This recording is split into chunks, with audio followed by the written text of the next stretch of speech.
Hey everybody, it's Carrie Oberbrunner, and I have with me my friend Anna Moore. How are you doing today, Anna? I'm fabulous, Carrie. Absolutely fabulous. Well, listen, this is we got to tell the story. So first of all, there's people who will be jumping in, and there's the tribe who's going to be managing the comments today. But what we're going to be talking about is all about your secret name. Mhm. And when people, I got to tell you this, Anna. I don't know if you've ever heard this story, but the first time I ever taught this content, I had written the book, I had had my own major transformation, and then I was so excited that while it was sitting with the pastors, I'm sorry, while it was sitting with Zondervan in 2009, um, I had my first opportunity to share it to a group Mhm. of pastors. And I thought, I was like a little kid, right? Like, this is going to be so exciting because this was such a big, profound message. And I was so nervous about coming out with my story of self injury. I had never told it publicly. And I felt like God was wanting me to, but I was hesitant. And I drove down to Dayton, Ohio, and and it's my turn to speak, and I share the message of your secret name, and I'm waiting for the like awesome. Instead, I'm like, does anyone have any thoughts today? People started raising their hands. I don't agree with you. This is wrong. Mhm. We're not supposed to know our secret name until we die. And I'll tell you what, I was so discouraged, Anna. I I bet. left I left Dayton, and I told my friend who was next to me, I said, well, I guess that message is dead. I guess we're done. Before the book even, came out. Now today the power of this message, and it Absolutely. wasn't dead and it wasn't done. But let's hear a little bit from you about your story, your experience with your secret name. Well, as I told you, Carrie, I never wanted to be a coach. And it wasn't something that was on my radar. I'm a nurse practitioner by trade, and so I do a lot of interaction with people, and it wasn't something I wanted to pursue. And then last year, when you did the online conference in March, I believe it was, that was free during the pandemic, was just a wonderful refreshment for me. And it was in that time that the Lord just spoke to me and said, you need to sign up for your secret name to be a coach. And I had read the book 2 or 3 years ago and I enjoyed it. I didn't go deeply with it. The book's a great resource, but the teaching is so much more. I Mm, just will say.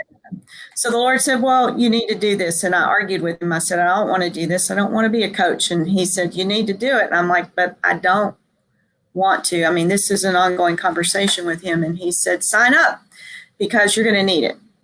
So I signed up for it. And I'm like, okay. That was in March. And in April, I went to the beach alone and I spent 4 days there working through the program on my own. mm, Um, and that was life changing for me. In that time, the Lord revealed to me my secret name. And I don't often share that because I don't want to set a precedent for anyone else and what their secret name should be. mm, So I'll tell you that what I was surprised about was the number of labels that were attached to me. mm. And that was revealing, heartbreaking, a little overwhelming, to the point that once I had gotten those labels out, I just shut my computer down and said, I'm done. Wow. Like I was done. And I walked away from the computer and I walked away from, not from the Lord, but from dealing with the Your Secret Name content for 24 hours. And then Okay. when I came back to it and finished the course and completed the program, the Lord just, I was expecting my secret name, well, whenever. And as I shut my computer lid, He gave me my name. And I was just, what? Really? I was stunned, absolutely stunned. And I just started crying. It was just beautiful. And he gave me that name. And then he gave me the name that I call him. And then, as expected, when I returned to my normal life, I got a lot of kickback in my head and peripherally about my name, about how I wasn't what I had heard. And I just kept saying, no, that's a lie. The Lord gave me this name, and I began to walk in it. So it's a challenge. I was so excited, Carrie. I wanted to come back and share it with everybody. I'm like, I want everybody in the world to hear this. Everybody I love, everybody I know needs to hear this. I was so blown away. And I began to get a little bit ahead of the Lord, started making my own plans, and he said no. But I said, Lord, I really want to share this. And he said, I'll tell you when. I did share it with two people privately, like the program, but I didn't go all in. And it was exactly 7 months later, right before Thanksgiving, when the Lord just clearly said to me, it is time. And this is exactly what I want you to do. He told me, I want you to start an online Facebook program for a small group. You can have 8 people. You'll do it over 5 weeks, and it will end the week before Christmas. And I'm like, it's Thanksgiving. Nobody's going to want to do this. And he's like, this is what I'm telling you to do. So I did an online program. Faye Bryant, who is also one of your folks, coaches me about my book and some stuff. And she said, just do it. The Lord will take care of it. And he did. And I had 9 women who participated. And it was a good program. They enjoyed it. They heard their secret name. Their outlook was changed.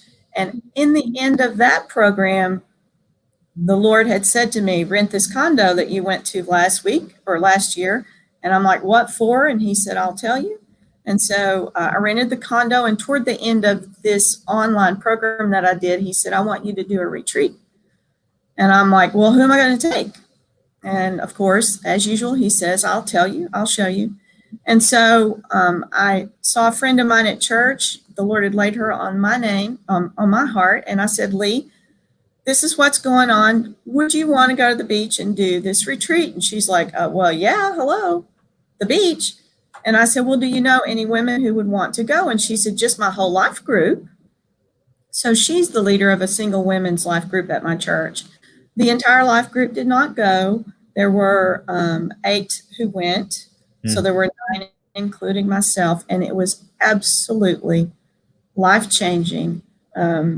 The content, the power of the Holy Spirit, the prayer support that was before and during and after. The women walked away changed, absolutely. And so that's where we stand. We came back enthused. I've offered the program at my church. They're giving some consideration to that, how it will fit into their programming. And you know what? The Lord's going to do more than that. He's just going to do more than that. I know it already. And we know that we've been called out to share. So that's fantastic. There you go. Well, I love it. I love it. So I get it. You know, there's probably people watching this right now who, if I caught this live stream, I'd probably say the same thing. Like, what in the heck? You know, your secret name, what? Like, but I want to give people the backstory. Okay. I want people to understand that everything revolves around identity. The moment you get an email from someone with an opportunity, your brain goes immediately to, who am I? So let's say I get an email that says, Carrie, will you do a podcast interview? Immediately I go to my identity. If I think my identity is, you're a loser or you're an imposter, you know, not even you're but imposter, unworthy. Like I'm talking real names, right? Failure. Mm-hmm. The moment you get opportunities in life, if you draw from your identity of your birth names or given names, you're going to fall flat. Or you might have a good given name, like perfect, flawless. Well, guess what? That's pretty heavy that you got to carry that. I mean, you know, there's people that I know who have to carry the name flawless and it cripples them, and it devastates them. So what I'm saying is, you know my story, Anna, and I used to be a cutter. I used to be a self-injurer. In other words, the identity thing was really a battle for me. You know, you're not going to self-injure if you think you're good, great, loved, wonderful, accepted in the beloved. I mean, there's some struggles. Where do you see people today struggling? Like, do you really believe addictions? Do you believe that grief? Do you believe that depression? Do you believe some of that stems from a identity that's not perfected? Oops, sorry about that. I'll tell you what, I've been watching people for a long time. I've Yep. been in cardiovascular nursing in some form or another for many years. And actually, my thoughts about identity go back to the early 90s when I was working with a patient who was a pastor, retired pastor, who'd had coronary artery disease for years, open heart surgery. And he and I always talked about the connection between your spirit, your soul, your connection with the Lord, and your overall well-being. I mean, I think everything, I'm not blaming all illness on spiritual matters, but I certainly think it contributes to Sure. almost everything. I see people all the time who are just beaten down. I mean, I see people who struggle with depression, who are in abusive situations, who have high levels of stress, who, I mean, you cannot avoid the reality of the spirit and the soul and the connectivity to everything else that goes on in your heart and in your life. It is our relationship with the Lord that needs to be restored. Right. From the beginning of time. That's where it was broken, in the garden. And we are constantly searching to fill the void that lack of relationship leaves in our lives. And we fill it with everything. Oh, yeah. We just fill it with everything. But when you connect with the Lord and you understand that you can have a direct connection with Him, and you begin to accept what He says and sees about you, it totally changes how you perceive the world, how you perceive the people around you, how you perceive yourself. And it's a process, because we've lived with the words that have been spoken, the language that's been used about us or to us, the nonverbal interactions with us throughout our lives that have affected how we see ourselves. I could tell you I'm a recovering perfectionist. Some of my labels included not being enough, never being enough. So I'm a high achiever. But I've got to put that in the perspective that it's okay to achieve and it's good to achieve, but it doesn't identify who I am. My true identity lies in my relationship with the Lord and who He says I am. And everything else stems from that. Oh, yeah. There's people today that literally, whether it's their 401k or their cryptocurrency wallet or whatever, but it's like, if that's doing well, they're okay. Mm-hmm. If that's doing bad, their identity's trashed. Mm-hmm. Same thing with relationships. There's people who, unless they're with another person, they're not worth something. So they go and they crave relationships. And many times they'll sacrifice good relationships for toxic ones just because their identity is that you're not worthy, unworthy. So identity shapes everything. I truly believe it. I had a mentor who said you'll never outperform your own self-image. So if you view yourself as a 2, even if you give a fantastic speech on stage and everyone's like, oh my gosh, Anna, that was an 8 and a 9. What happens is, because you see yourself as a 2, you'll actually self-sabotage so that your view goes back to a 2. Like, Mhm. this is nutty. I want people to catch this. We literally success and goodness and joy in life Mhm. because we feel like that's not what a 2 deserves. That's not what a 3 deserves. Yeah. I would even say that I couldn't understand scripture fully because the scriptures I read said, love your neighbor as yourself. Well, guess what Mhm. I was doing? I was cutting myself. That's kind of a messed up, love my neighbor as myself, and I'm self-injuring. The point is this, folks, until you get this dialed in, nothing else will make sense, Mhm. right? Finances. This is why when people inherit lottery, most people cannot handle it. And they go right back to the place that they were several years later. Why? Because they never raised their self-understanding. They Mhm. never redefine the way that God said that they are when they find a relationship with Jesus Christ. So, Anna, we got to share this story here. I'm in Tennessee last month. I pull up to the what is it called? The Old Mill or something like that restaurant. I Yeah. don't know, something like that.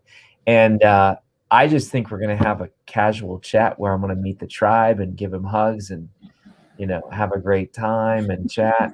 And all of a sudden I sit next to you and I still have it. You started to talk and I said, hold on. And I said, let me record it. I'm just going to play the first 15 seconds so people know I'm not making this up. March 25th here. Have a testimony about the Your Secret Name coaching. First of all, I wanted to let you know that in January of last year, when I sat through That's you. That's you. I'm here at this restaurant, just eating my salmon salad or whatever, and I hear you saying, God's blowing up my mind with Your Secret Name, and Mhm. He's getting glory from setting people free. Mhm. And I had to drive down a mountain for 30 minutes to get there. On the way back, I drove back through the mountain, and I literally prayed and said, okay, God, that's like the 5th time this week that someone brought up Your Secret Name and the power of the message. And I Mhm. said, what do you want me to do? I mean, that's literally the words I said. And I felt like God was saying, Carrie, you need to teach this all in one day. Like, that's what we did first in 2011. We had a Your Secret Name one-day workshop in 2011. And I kind of did that for 2 years and then I stopped. And God started, giving us a lot of success and we started building a business.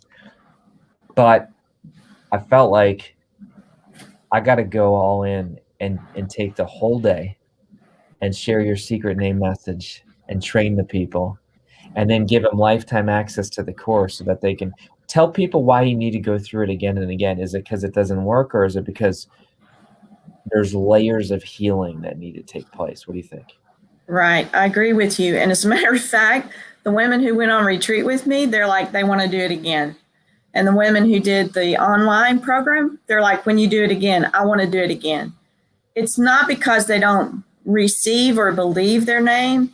It is the process, like you said, of the unlayering and of the getting rid of all the labels. So, Carrie, the bottom line is you can walk in freedom, right? Mm. It's for it. The Lord came. He said to let you walk in freedom. It's for freedom that He came, for us to be free, to be released, to be who we're meant to be, the best You, us we can be. you just said my secret name. In other words, that's the verse that God gave me was, it is for freedom's sake that Christ has set us free. Therefore, stop subjecting yourself to a yoke of slavery. Free. My secret name is the word free, because when I was self-injuring and when I was people-pleasing and when I was performance addicted, I was not free. And let me tell you what, folks, you can have all the money in the world, but if you're not free, you're in chains. So Right. here's what we're going to do. The team told me this, Anna, and I don't know if you can make it or not, but the team said to me, let's gift Anna with a ticket to the Secret Name One Day conference. So, Wow. so May 22nd, we want to gift that to you, and our team will take care of that. So you're kind of the inspiration. But I want you to realize, like, your obedience has rewards. I want everyone to realize that today. Because Anna said reluctantly, kicking and screaming, not really, but you said, I don't want, you did you? Okay. You said, I don't want to do this thing. I don't want to go through this process. And I'll tell you what, I don't have your Secret Name book on me right now. But when God told me to write that book, I said, I'm not writing that book. Because I had written 3 other books before that, and they were all safe. Mhm. They were how to be a Christian in the world, but not of the world, how to make disciples. They were all little safe topics. And then I felt like God was saying, I want you to tell your story of stuttering, depression, suicidal thoughts, and self-injury, and how I gave you a new name. And I'm like, heck no. Like I said, no. I said, I'm not doing that. No way. Because I was a pastor, and I didn't want the stigma, and I didn't want judgment, and I'll tell you what, I didn't want my parents to know. That's weird, but my parents didn't know growing up that I struggled with cutting. It was a secret. That was not showing this to anyone. This was a secret addiction to make it through life. I'll tell you what, Anna, what God said to me that day. God said, you don't have to write that book, but if you don't, you'll miss a major blessing. Absolutely. And don't you feel like God doesn't make us do anything, but he gives us a choice and says, here's where I'm leading you. Mhm. And if you go this way, you have ultimate blessing. If you go your own way, you don't. And then he lets us live with the choices. Absolutely. Absolutely. And if we can remember that what he offers us is for our good. It's always for our good, even when we have to walk through the hard stuff. Wow. It's for our good and his glory. Yeah. That's good. Well, listen, here's what we're going to do. We are basically saying that, we've always provided your Secret Name as a course for people that wanted to, invest in themselves in that way. But now we've said we're bundling it with the live One Day, May 22nd. Folks, I'm going to tell you this.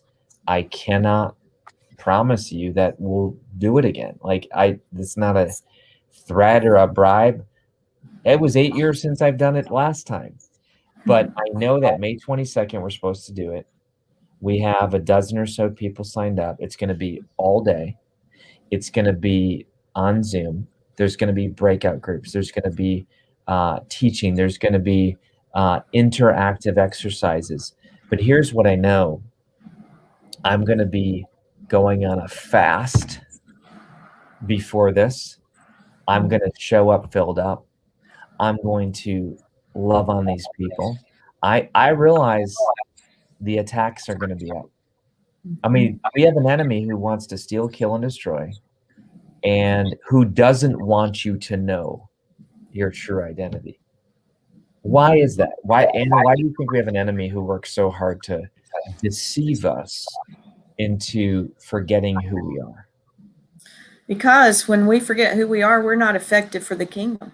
We're not effective in spreading the gospel, and we're in chains. And so we can't do what we're supposed to be doing on this earth to express who God is and who Jesus is and all the things that they've done for us, that the Lord has done for us. Carrie, I just want to say one thing, and I don't mean to interrupt, but here's the deal. In my opinion, the reason people can't hear their secret name is because they cannot accept that God loves them as much as he does in the way he does. And so as you're revealed your secret name and you begin to understand the love that he has for you, that's what changes things. It is his love that changes. That's good. That's good. Well, folks, I cannot wait. Let me close with a little story.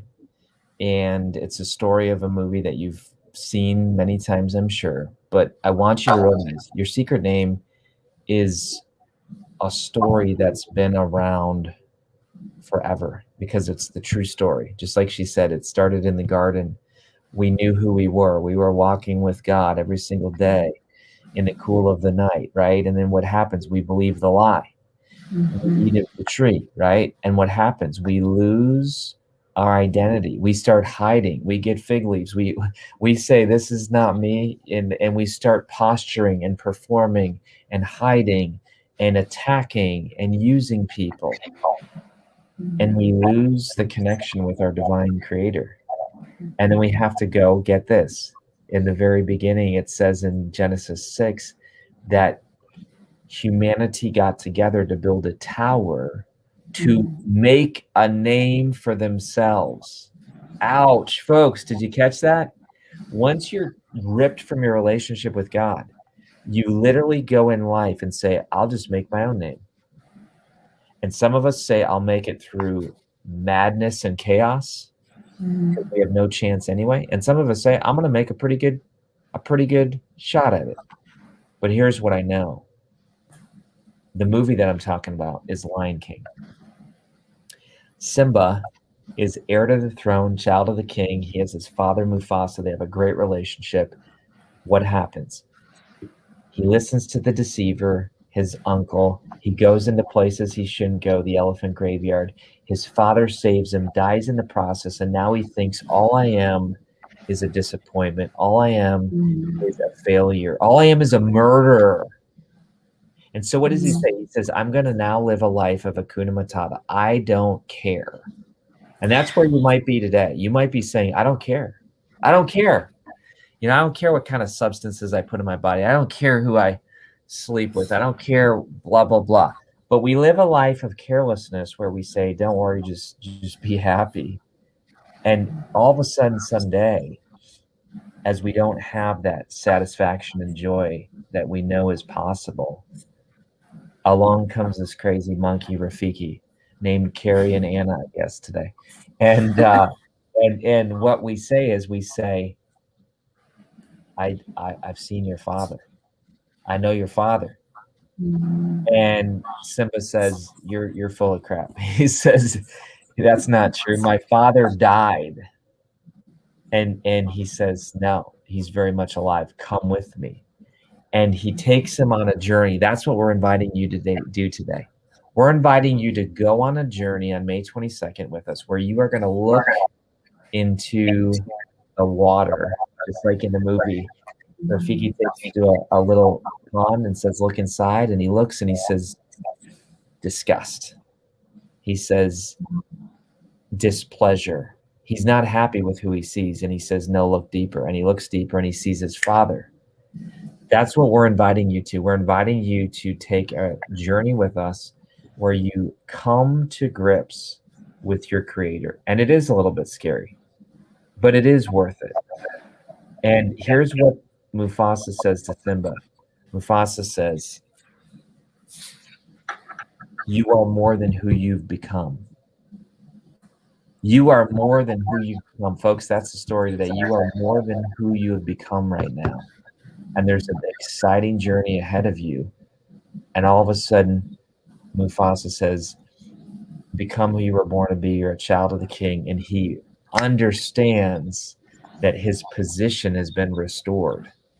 Folks, when you get your position restored through Jesus Christ, and now you're connected to the King of the universe, life makes sense. Anna, I'll let you say the last word because I got to jump on a client call here or something. I just wanted to share a couple of things, if you don't mind, from my girls at the beach. This is from Ashley. She said, transformed, restoration, healing, forgiveness. I could write a novel full of just adjectives describing the experience I had with my secret name. Yeah. Love it. So here's what's interesting. She says her identity was restored. She says she understands who she was. Now she has a purpose.